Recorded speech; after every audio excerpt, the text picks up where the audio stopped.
Sa second game, we have Barangay Ginebra versus Meralco Bolts, and gumaling na from injury ang kanilang original choice bilang import na si Jordan Varnado. And what an entrance to this game, going all the way for the champ. Scotty Thompson is also back para sa Ginebra as he sets up his import for the 3-point shot. Okay din talaga si Riley no? Pwedeng mag-create, pwedeng team player, kaso mukhang last game niya na sa PBA. Then Meralco will exploit some mismatch. Varnado switching on RJ, and ayun, 3-point shots. Magkakaroon ng palitan ang dalawang point guard with Abarrientos, good cut, 2 points. Then what a layup from Jason Brickman. Then Grigsby is so reliable para sa Ginebra. He can do one-on-ones. Then pag galing set plays, mas mataas nga yung chance na yung tira niya papasok 3-point shot. Lamang ang Meralco, 21-20.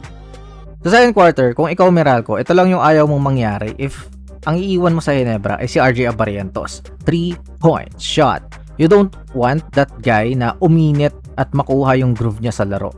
Pero Jordan Varnado talaga para sa Meralco. Binubuhos yung lahat after matagal na hindi makalaro.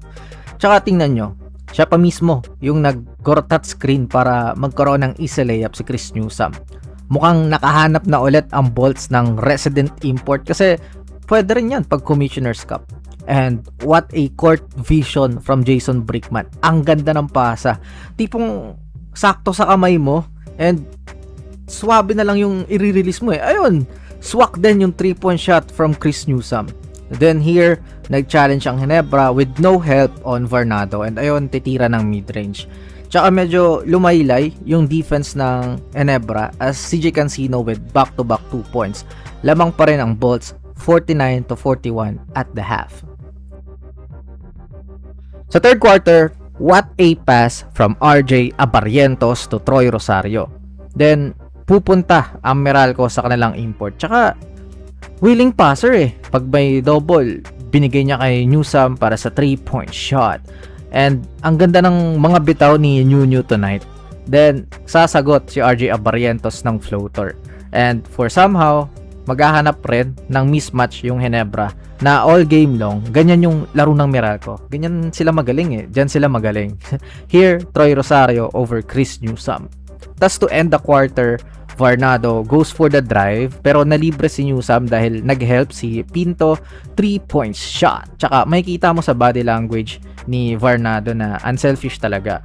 Nagsa-celebrate sa mga tira ng teammates kahit nga yung kanina, kahit hindi galing sa pasa niya, natutuwa siya. Tipong pang matagalan talaga siya na import. Lamang pa rin ang Meralco, 69-61. Sa fourth quarter, ibang klase talaga si Varnado. Hook shot, 2 points. Then, babawi naman si Grigsby sa kabilang banda, and 1. Tas yung mga tira talaga ni Bong Quinto, tipong kahit ito lang yung puntos niya sa buong laro, parang laging masakit. Kumbaga, timely basket. And ang cute din kasi ng close out ni RJ Abarrientos. Yung defense na lang talaga niya yung nag-hold back sa kanya Here, Riley is doing everything he can para makabalik yung Ginebra, posting up Hodge, fadeaway 2 points. 3-point game na lang, pero Jordan Varnado will take a 4-point shot. Ang sakit niyan.